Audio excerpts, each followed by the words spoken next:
Okay, for number 13, we are given in the diagram below of right triangle EFG, altitude FH intersects hypotenuse EG at H, and we're given some measurements. FH, the altitude is 9, EF is 15, that's one of the legs of the big triangle, and we're looking for the length of EG.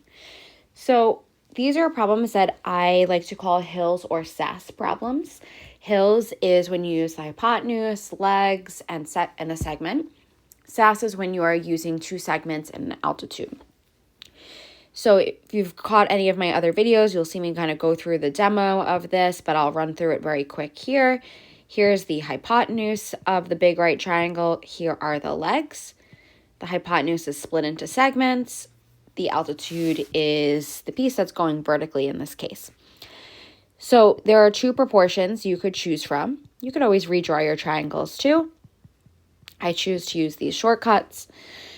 So in this problem, we are looking for the hypotenuse. So that leads me to believe that I'm going to try and use hills because H stands for hypotenuse. So let's say I call this piece that we're looking for X in my picture. X over the leg is 15. We use the same leg, 15. And then I need this segment. So I need this segment here, EH. And we are not given that immediately, but we know that this is a right triangle since altitudes form right angles. And this is an example of the 3, 4, 5 Pythagorean triple that's been tripled itself to be 9, 12, 15. You could always just write out Pythagorean theorem and solve for that missing side, but now I know that that piece is 12. All right, let's cross multiply here. So I get 12x equals 225. We're going to divide both sides by 12. And we get x is equal to 18.75. Just a tip for questions like this. If we are assuming the picture is drawn to scale, look at the pieces that are labeled 9 and 15, and then look at the hypotenuse that we're trying to find.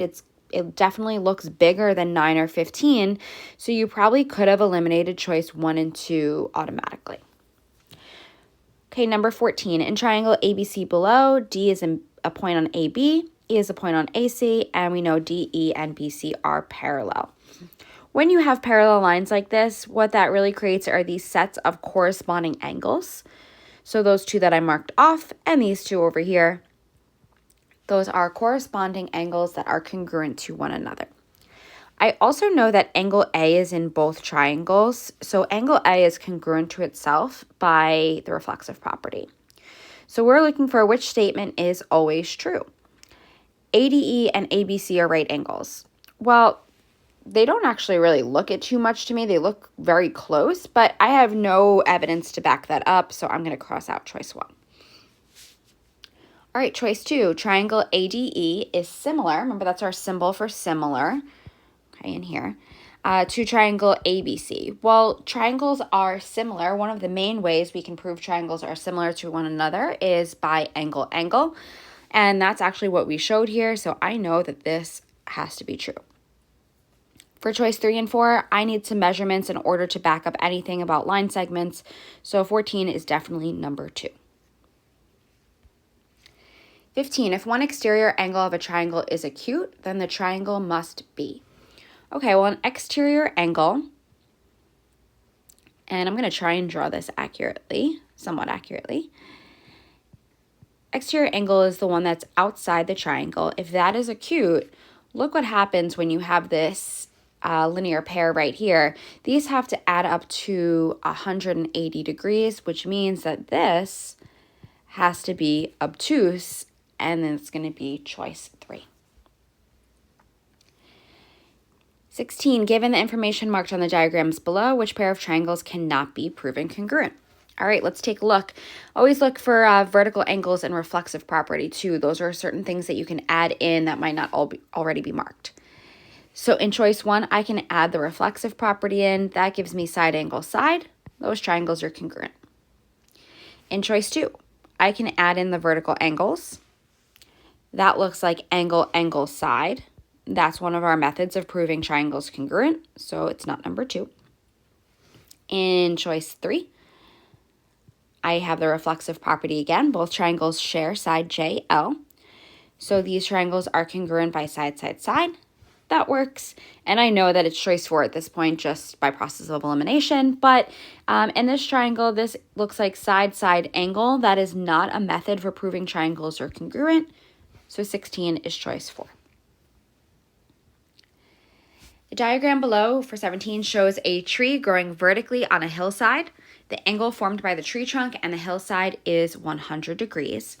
The distance from the base of the tree to the bottom of the hill is 140 feet.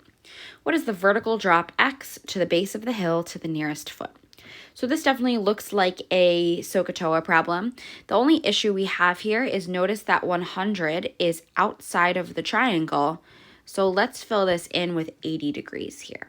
Okay, I know that's 80 because those two are on a straight line and therefore they have to have a sum of 180 degrees. Now based on that, where that 80 is, this is the opposite side. This is the adjacent and this is the hypotenuse. So I am looking for the adjacent side. I know the hypotenuse, so this is going to be a cosine problem because I'm using the ka part of SOHCAHTOA. So cosine of 80 is equal to x over 140. Cross multiply, so x equals 140 cosine of 80. And let's type that into our calculator. And I get 24.3 and so on. We're looking for the nearest to the nearest foot, so that is choice 1, 24. For 18, triangle LET and triangle L double prime, E double prime, T double prime are graphed in the coordinate plane. Okay? That tells me two rigid motions or two transformations have occurred. Which sequence of rigid motions maps triangle LET onto the one with the double primes? These questions can be a little confusing because there's often many correct answers and we just have to find the one that's in our answer choice. So what I like to do on these questions is not brainstorm off the top of my head. I like to just go through the answer choices and see if I can figure out the answer rather than just coming up with it on my own. The other thing you might find helpful, and it's just a suggestion, it's not necessary, especially since this is multiple choice, but I like to just write down the coordinates that I have here. So L looks like it is -3,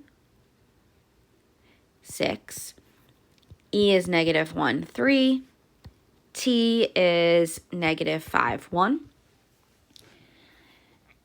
Then let's do the same thing for our double prime. So L double prime is 6, -3. E double prime is 3, -1. And T double prime is 1, -5. So if you are someone who likes to memorize the shortcut rules, this is going to be very helpful to look at the coordinates. So let's try it out. Let's try choice 1. Okay, so again, I'm just going to run through my answer choices.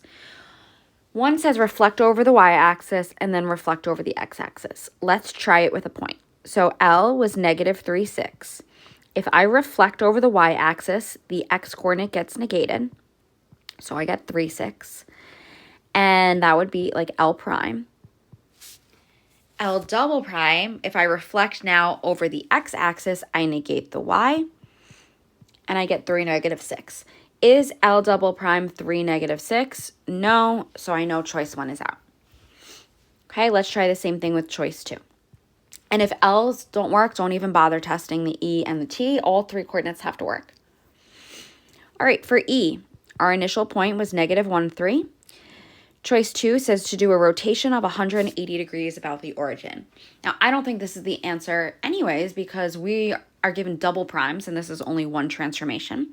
But we could still check it. If I take -1, 3 and I rotate 180 degrees about the origin, the rule is negate both. So I would get 1, -3. That does not match. And I know that it's not choice 2.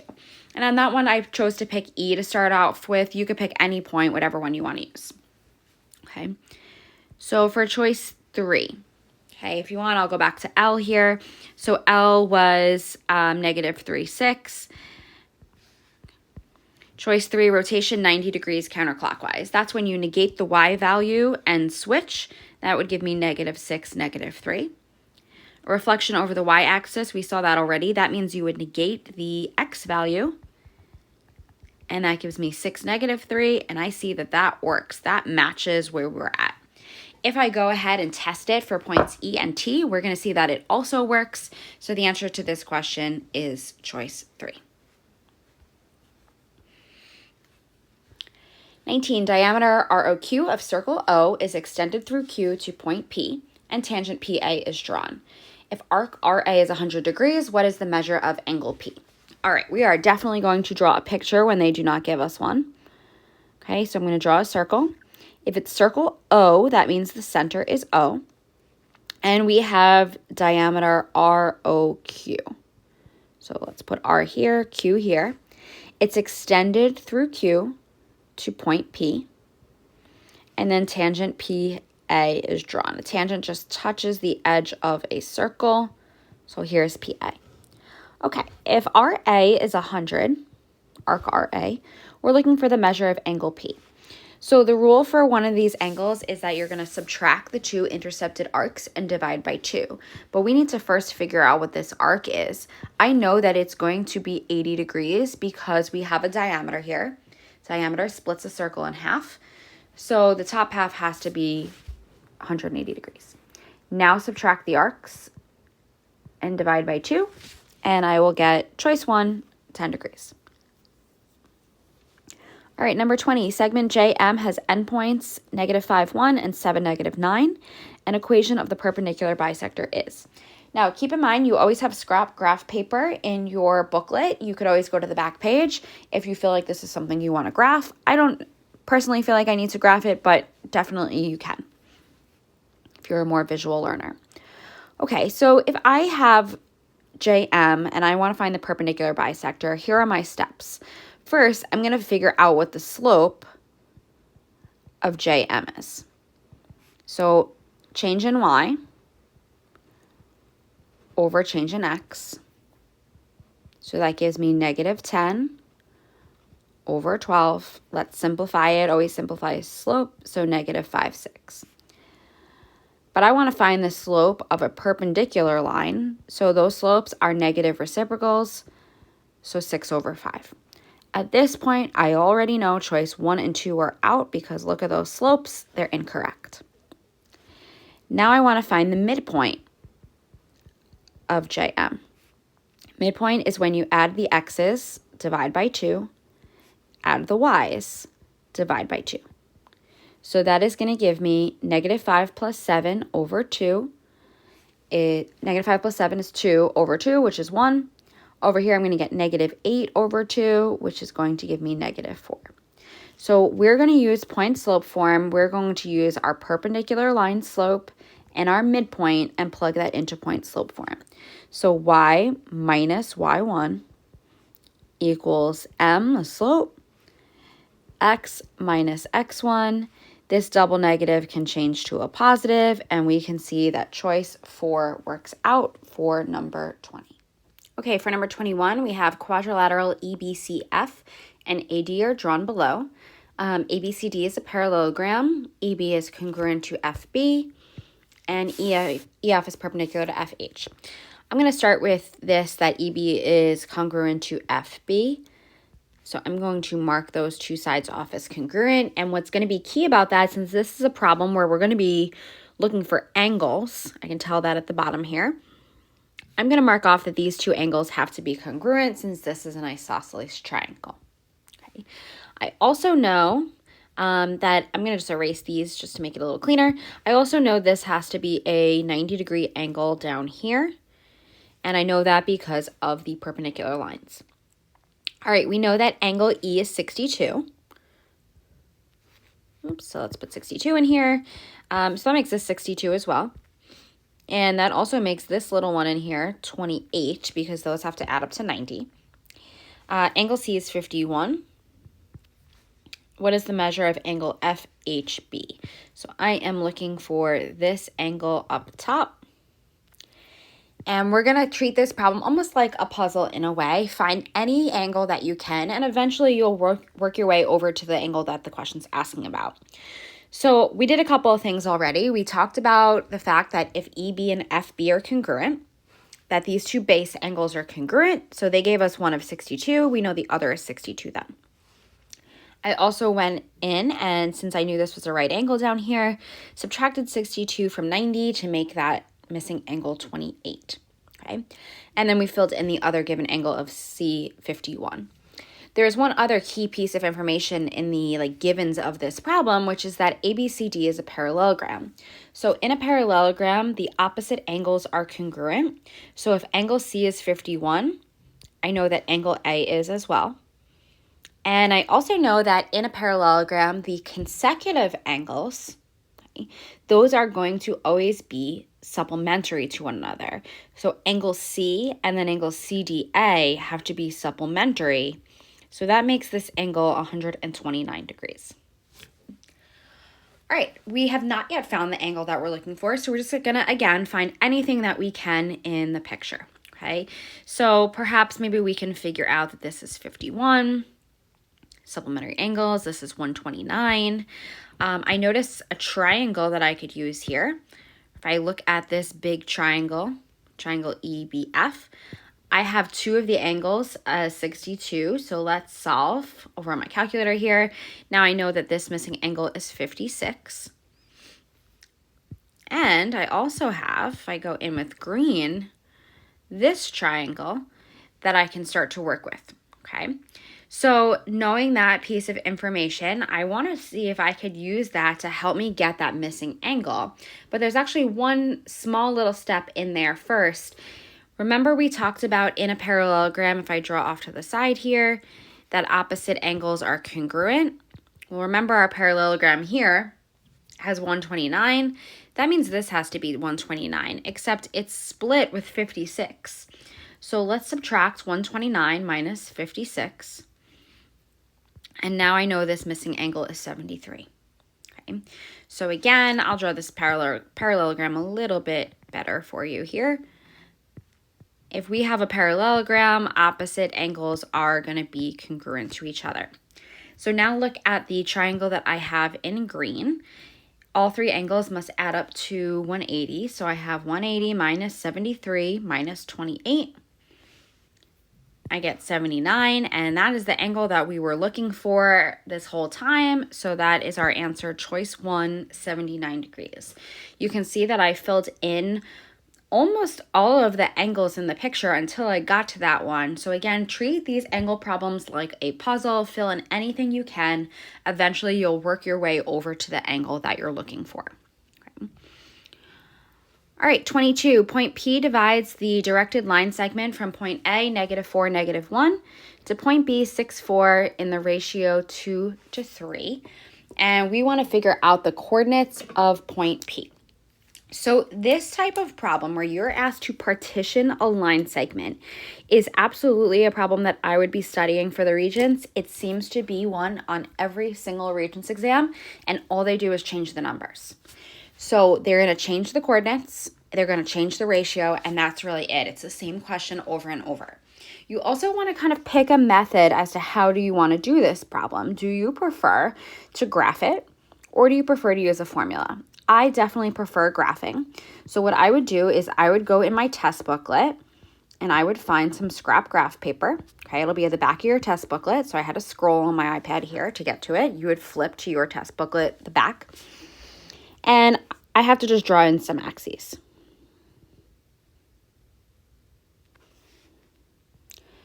Once I have some axes drawn, I'm going to plot the 2 points that we are given. So we were given -4, -1, and we were given 6, 4.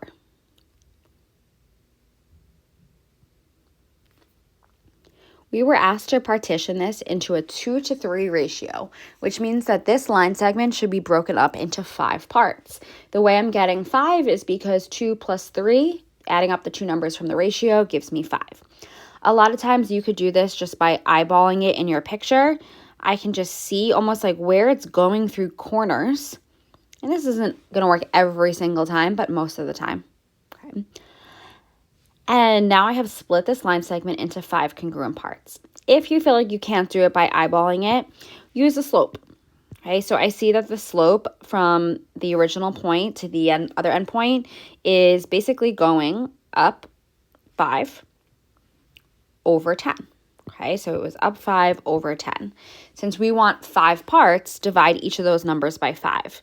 So if I do that, if I divide by 5 here, I get 1. Divide by 5 here, I get 2. So now instead, let's go up 1 over 2, up 1 over 2, up 1 over 2. And you'll see that gives me all those points that I kind of eyeballed before. All right, so one of these points we plotted is our answer. We want the one that splits it into a 2 to 3 ratio. That is this point right here. That's because there are 2 little segments to the left, and there's 1, 2, 3 segments to the right. So it looks like our answer to this problem is 0, 1. So I'm just going to scroll back to where we left off before. So 0, 1, choice 2 is our answer. Okay. All right, 23, a line is dilated by a scale factor of 1/3 centered at a point on the line. Which statement is correct? I would memorize this, that when the point is on the line or the center is on the line stays the same. And if you think about the 2 elements of a line, or the equation of a line, you have your slope and your y-intercept. So everything is going to stay the same about it. So it says, which statement is correct about the image? Choice 1, the slope is changed. Nope. Choice 2, y-intercept is changed. No. 3, both of them are changed. No. Choice 4, the image and the pre-image are the same line. Yes, that's the one we're looking for. Whenever the point is on the line, then you're going to have the same exact pre-image and image. Just so we know, if this question had said that the point was not on the line and was instead the origin, the y-intercept would be changed by the scale factor of 1/3. So if this had said this centered at 0, 0, choice 2 would have been the right answer. All right, our last multiple choice question here.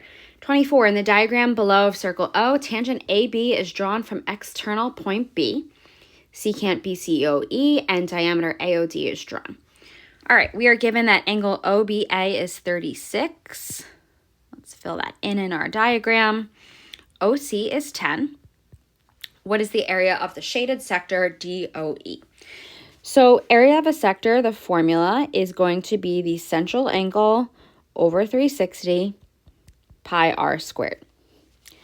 Well, the problem is I have to figure out the central angle here. I don't know what that is yet, but I know the radius is 10.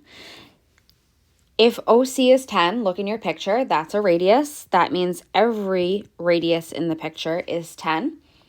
Okay, so that's how I know that that's going to be 10. Our goal is going to be figuring out this central angle in here. Okay. All right, let's see what we can do to find that. If we look at what they gave us this angle of 36. Over here by A, this is going to be a 90-degree angle. That's because anytime a radius and a tangent meet, or a diameter and a tangent for that matter, you're going to get a 90-degree angle. And if I look at this triangle here, every triangle has an interior angle sum of 180 degrees. That's going to make this 54.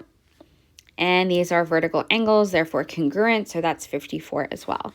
So my central angle is 54 degrees. Now let's type that into our calculator. So the problem is looking for this in terms of pi. It doesn't say that, but if I look at my answer choices, I see they're all in terms of pi. So I'm not going to type pi into my calculator. I'm going to type everything else, and I get 15. And now just put pi in your answer, and we get choice 4, 15 pi as our answer to 24. Head to the next video in this playlist to catch the answers to the part 2 questions from the June 2022 Regents.